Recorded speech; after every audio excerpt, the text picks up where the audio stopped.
Seguramente ya se ha escuchado hablar acerca de la posibilidad de una crisis alimentaria a nivel mundial. Este es un escenario altamente probable que, para efectos prácticos, se podría hacer realidad a finales de este año e inicios del siguiente.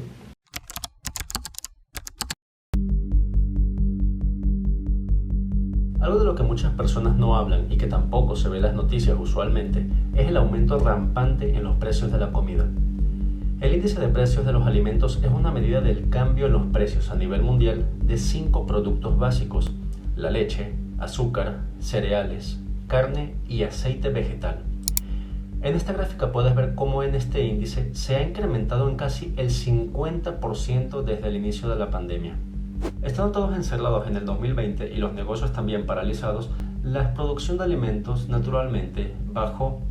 Si te preguntas por qué no estás observando escasez de alimentos, en especial de granos esenciales, esto se debe a que todo lo que estás comprando actualmente se produjo en el 2021. Con el inicio de la guerra en Ucrania, sin embargo, esta situación se ha exacerbado. El precio del trigo ha incrementado en más del 100%, el precio del maíz en más del 90%. Por otra parte, el precio de la soya ha aumentado en más del 100% y el precio del azúcar en aproximadamente el 100%. La guerra en Ucrania por la invasión rusa es un evento que ha dado mucho de qué hablar y que tiene consecuencias muy graves. Quizá ya hayas escuchado que Rusia y Ucrania son de los principales exportadores de trigo a nivel mundial. Con la guerra en Ucrania, naturalmente, la producción de trigo en ese país prácticamente se ha paralizado, provocando una falta de oferta ante la demanda mundial. Esto ha provocado que los países empiecen a prohibir sus exportaciones de alimentos como una medida para hacer todo lo posible y garantizar la alimentación de su población. La India lo hizo a mediados de mayo. A la India le siguieron países como Ghana y Uganda. Por otra parte, en países asiáticos como Singapur, se está empezando a ver escasez de pollo y arroz por la medida de Malasia de prohibir sus exportaciones de pollo a dicho país. Básicamente estamos ante una situación en la que cada país está entrando en crisis y está haciendo todo lo posible para poder garantizar su propia seguridad alimentaria. Las hambrunas a lo largo de la historia han sido las causantes de grandes revueltas sociales que han hecho tumbar gobiernos y generar inestabilidad política.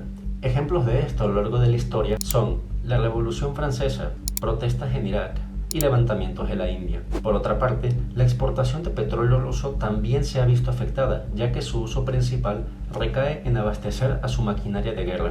Este es otro factor que solo le añade leña al fuego y provoca un aumento aún mayor en los precios de la comida.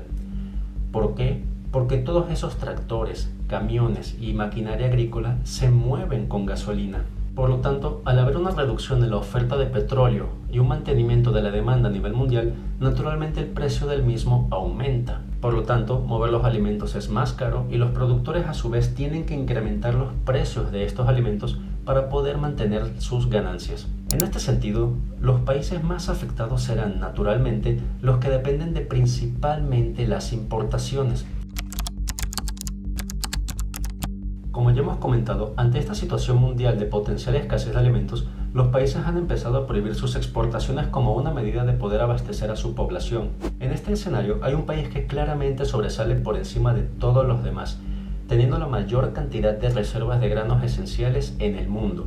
Esta gráfica muestra que China tiene más del 40% de la reserva mundial de trigo, mientras que el segundo país que más reservas tiene es la India, con menos del 10%. China ha estado acumulando trigo de forma impresionante desde inicios del 2020.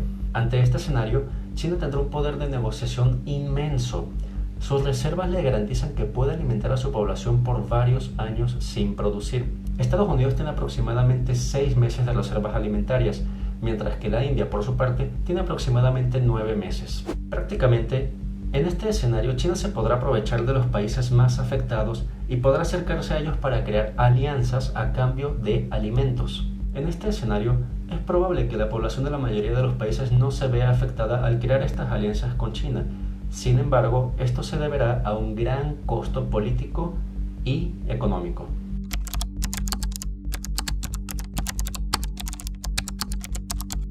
Un muy buen libro de finanzas y de economía se llama El Nuevo Orden Mundial, del escritor Ray Dalio.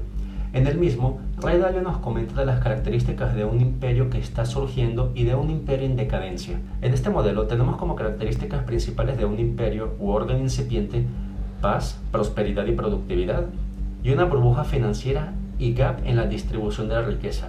Por otra parte, como características principales de un imperio u orden en decadencia tenemos decadencia financiera, impresión de dinero, revoluciones y guerras, y la reestructuración de política y deuda. En este sentido, es interesante pensar en las posiciones tanto de Estados Unidos como de China. En Estados Unidos se pueden observar factores que sugieren su decadencia como principal potencia económica. Durante el año 2020, por ejemplo, se incrementó la cantidad de dólares en circulación por un factor de más de 4. Como puedes ver en esta gráfica, prácticamente este país tiene más dinero en circulación de lo que alguna vez tuvo en sus más de 200 años de historia. El objetivo de la impresión de dinero era estimular la economía. Estados Unidos enviaba cheques de estímulo a sus ciudadanos para que los gastaran y la economía no se estancara. Como sabes, un estancamiento en la economía es algo terrible que debe evitarse a toda costa, ya que conlleva desempleo, faltas de ingreso y consecuentemente protestas sociales. Sin embargo, como sabes, al imprimir dinero que no esté respaldado se genera una burbuja financiera que provoca que la denominación nacional pierda valor, porque, claro, es solo dinero artificial.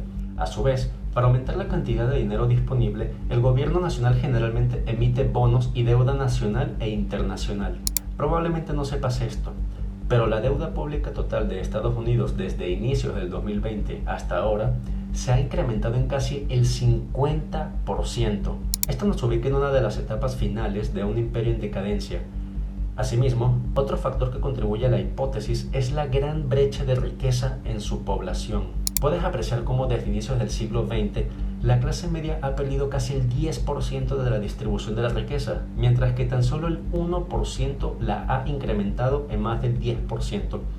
Esto se traduce que básicamente a medida que pasa el tiempo, la clase media tiene menor poder adquisitivo. Esto, a su vez, tiene como consecuencia protestas y resurgimiento de partidos políticos extremos al actual. Por otra parte, China, en cambio, ha incrementado su productividad constantemente desde inicios del siglo XXI en más del 300%. Adicionalmente, ha incrementado también su Producto Interno Bruto en casi el doble desde inicios del 2020. En cuanto a la inversión en su gente, por otra parte, China ha incrementado su inversión en educación en más de 4 veces desde el 2008. Todo esto son factores que hacen deducir que Estados Unidos está en decadencia, mientras que China se está posicionando para ser la próxima potencia y orden mundial. ¿Y tú qué opinas? ¿Consideras que estamos próximos a ver la siguiente hambruna a nivel mundial? ¿Crees que China será la próxima potencia en los siguientes años? Házmelo saber en la caja de comentarios. Por otra parte, si aún no te has suscrito al canal, hazlo. De esta manera no te perderás de ninguna noticia. Cuídate mucho y hasta el próximo video.